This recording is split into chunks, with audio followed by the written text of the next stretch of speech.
Good morning or good afternoon, Tigers. Today we'll be watching a video on Quizzette 702. As always, please make sure that you write your last name, comma, first name. Today's date, I'm going to say today is the 16th. And circle your class color. Today I'll say that I'm green. This right here starts with Tuesday, but typically your Quizettes will start with Monday. Depending on the day of the week that it starts, that's the week. You get what I'm trying to say. So Tuesday, we're starting on Tuesday this week because we didn't count Monday this week when we made this Quizzette. If you're an avid, you're required to know the standard. The standard is always written on top of the Quizzette. So if you need it, there it is. This number right here represents the week that we're in the year. If we're on week 23, you're going to have Quizzette 723. Sometimes I give an extra Quizzette. If I give an extra Quizzette, it'll have a 0.5 next to it. So, for instance, if we had two Quizettes this week, you would have Quizzette 702 and Quizzette 702.5. Most of the time, you'll just have one Quizzette a week. Tuesday, number 1. You have decimals. When you see decimals in math, I want you guys to think of money. Go ahead and write this on your Quizzette paper. When you think of money, you have to line up your decimals.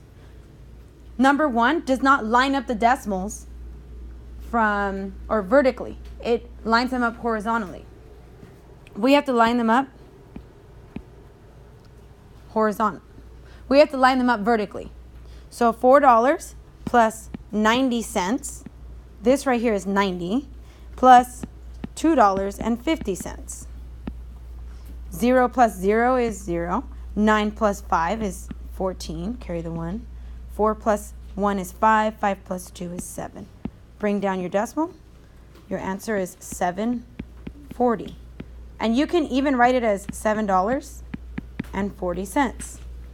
Be careful to not think of this 9 right here as 9 cents. That is not 9 cents. That is 90 cents. If it were 9 cents, it would be written 0.09. So every time you see decimals, I want you to think of money. Show me the money. Number 2. Go ahead and draw a line between 1 and 2 because it's going to get a little confusing.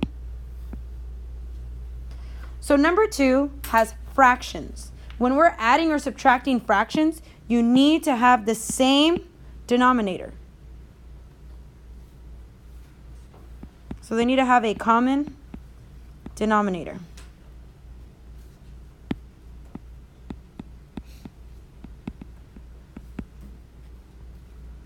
Some of you have heard it said lowest common denominator.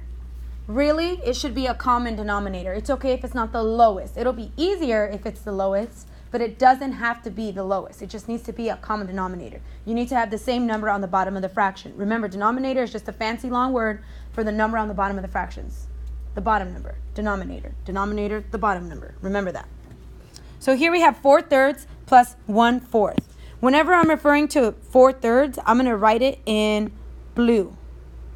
Whenever I'm referencing 1/4, I'm going to write it in red. So I'm going to start with 4/3. So I have 4/3. And I want to get it to have the same denominator as my other fraction. My other fraction is 1/4. I can manipulate. When you manipulate something in math, you're most likely multiplying. So manipulating is multiplication. Manipulating, multiplication. Here I want to manipulate my fractions, make them a little bigger so that they have the same number on the bottom. Now this is also called scale factor when we review or when we learn about ratios and proportions. So right now I'm going to teach you how to scale something, how to maximize something. When you maximize something, you can manipulate the numbers that you put. So something my math teacher taught me is just multiply the two denominators and that could be your denominator. So for instance, 3 times 4 is 12. So I can multiply something to 4/3 to get me 12 on the bottom. 3 times a number is going to get me 12. 3 times a number gets me 12. 3 times what gets me 12?